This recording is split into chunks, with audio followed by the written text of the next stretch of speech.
I am Carol Angela Davis. Oh, yes, folks, I got your news. We're going to talk politics. We're going to talk about these elections from now through the election. Folks, everybody is talking about Bernie Sanders and socialism. Bernie Sanders and his Green New Deal.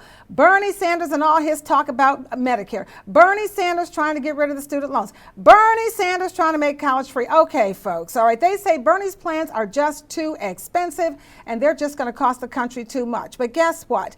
Former U.S. Commerce Secretary under Bill Clinton, Robert Reich, here's what he says. He says the cost of not doing something big is even greater. You better pay attention, people. Student loan debt. Oh, yeah, I know you're familiar with that.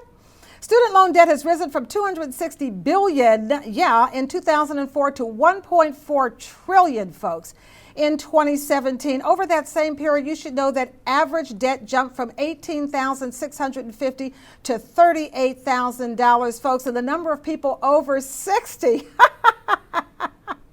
over 60 with student loan debt. They actually want us to think that that's okay. Over 60 with student loan debt, folks. That number has quadrupled in the last decade from 700,000 to 2.8 million people over 60 with student loan debt. Folks, they are never going to pay that debt off. They've been paying that debt so long. They're now over 60. They're never going to pay it off. They're not going to be able to live well. Lucky if they can feed themselves. And oh, did I say they want to do something to Medicare now to take that from them? Come on, people. Wake up. Come on now. As of March 2019, U.S. student loan borrowers owed a collective $1.6 trillion in federal and private student loan debt. Now, don't forget, the private student loan debt, those are the banks. I remember we bailed them out. And don't forget, the federal money, that's your money because you pay in taxes. That's your money, okay? These numbers I just gave you, they are according to the Board of Governors of the Federal Reserve System, so they do know a little bit about money. That brings me to our slay word probity for honesty and decency, uprightness. Folks, as a country, surely as a citizen, probity is important, people. You have to know, the billionaires are laughing all the way to the bank, folks. They are falling out laughing while they are literally sucking the money out of your pocket and vacuuming it right into theirs, okay? So, we got to stop getting played here. Academic data from Measure 1 says as of December 2018, 92% of student loans are owned by the U.S. Department of Education. You own your own loan. You're the voters. Don't forget that. And yes, borrowers can postpone those loans through forbearance or deferment, but you know that interest, it just keeps on racking up, folks. Can't stop that interest. They're going to get that money out of you one way or another, okay? So you are guaranteed to never get ahead in life. Is this what you want? Come on, people. There is a name for it, just so you know. I mean, some people have other names for the fix, but there's a name for what they're doing to us. Folks, you remember this. You took history. It's called indentured servitude. I mean, that's the real part. Keeping it real, that's what it is. Now, remember, Republican administrators have given tremendous tax cuts, tremendous to corporations and the wealthy. And these cuts were always touted as something that would stimulate the economy and make your life better off. And you might think that they did, but have they? Have you really had any real change? Are you just a tad bit better off while the rich are so much better off? It is utterly mind-blowing.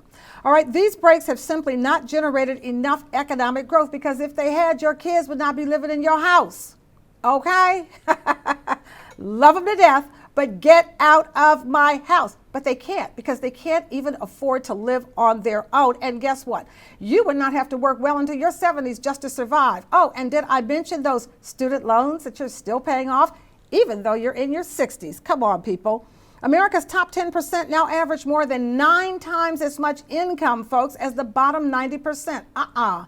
This is according to data analyzed by UC Berkeley economist Emmanuel Saez. He says Americans in the top 1% average over 39 times more income than the bottom 90%. Stop. The Congressional Budget Office says since 1979, the before-tax incomes of the top 1% of America's households, guess what, folks? They have increased more than 7 times faster than the incomes of the bottom 20%. We got to stop that. And when you look at the top 1/10 of 1%, woohoo! They take in over 196 times the income of the bottom 90%. That would be no, we're stopping that. In the United States, the income gap between the rich and everyone else has been growing markedly by every single statistical measure for the last 30 years. Enough. It's time to do something about it. Put whatever label you want to. I don't care if you call it hoggy or doggy or woggy or soggy or whatever. I don't care what you call it. It has to change right now. It's big change. We got to make it. I'm Carol Angela Davis. Thanks for watching.